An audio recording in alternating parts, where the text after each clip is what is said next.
Hey everyone, I've got my Christmas bear back here playing upright bass. Thought it might be a nice touch for the holiday season to have in my videos.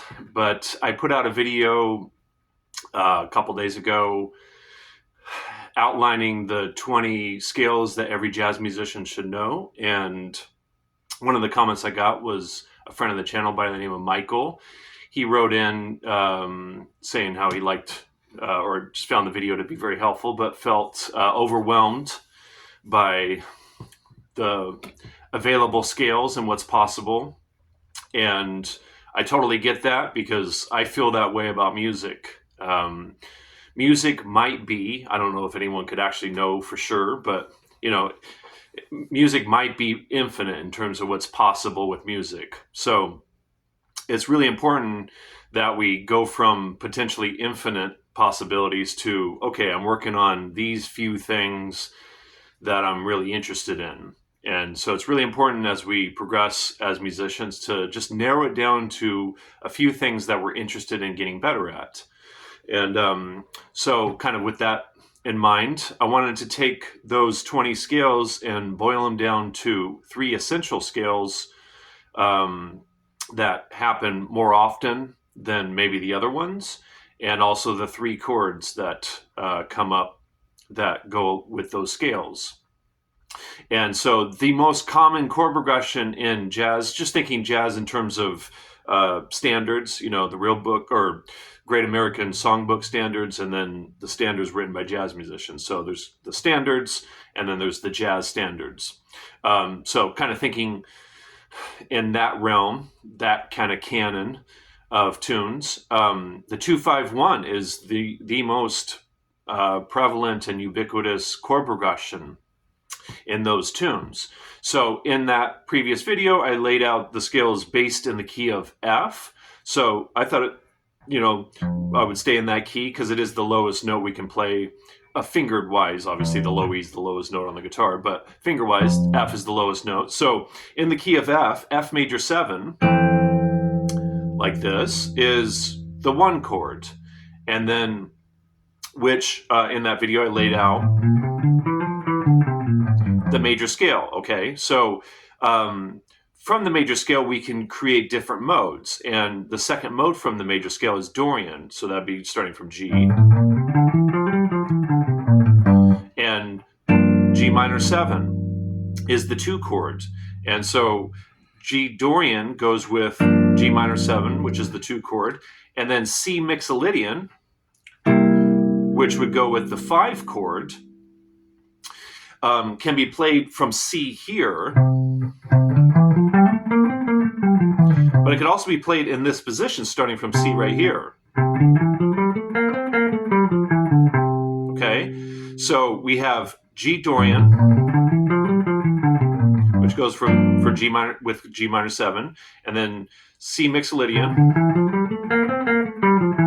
which goes with C7, and then F major 7,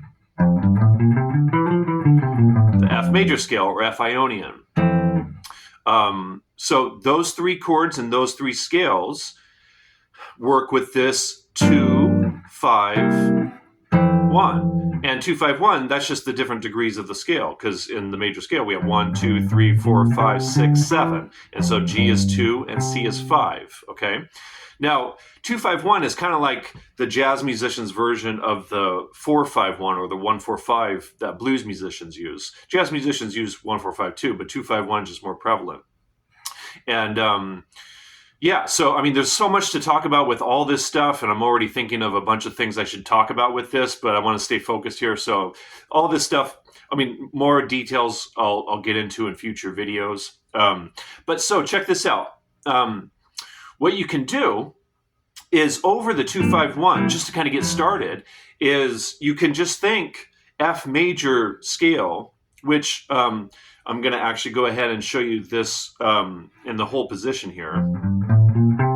So there's 1 octave. Here's the next part. And then it's nice to finish it up with these. So the low E string is exactly the same as the high E string in terms of fingering and the notes. Okay, so this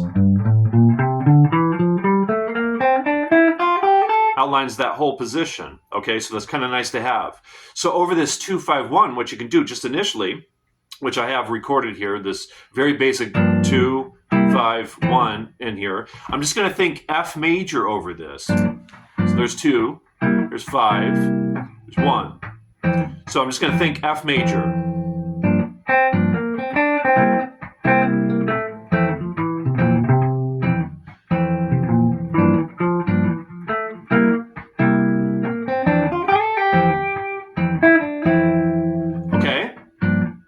So I'm just thinking one scale over that, and that's considered horizontal soloing, where you're just thinking one scale over this set of chords, okay? Then what you can do is you can just think G Dorian.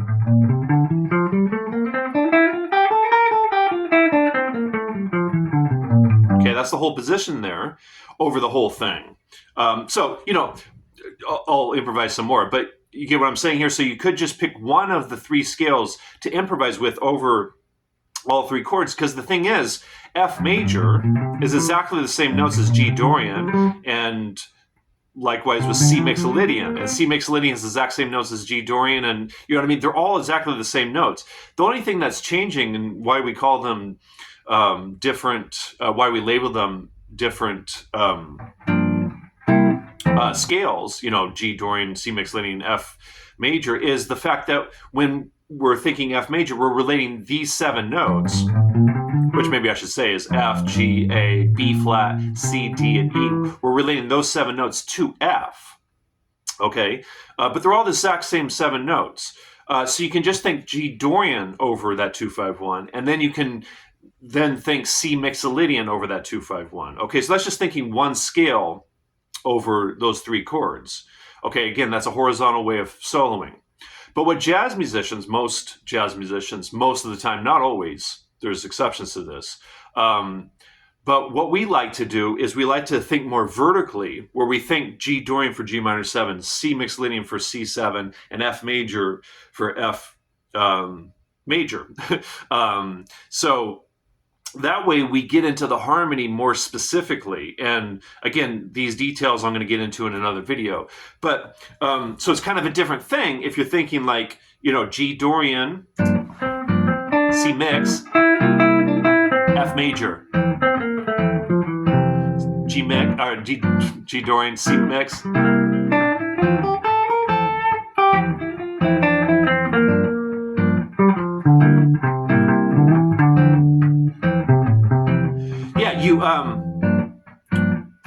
The way you orient things changes, okay?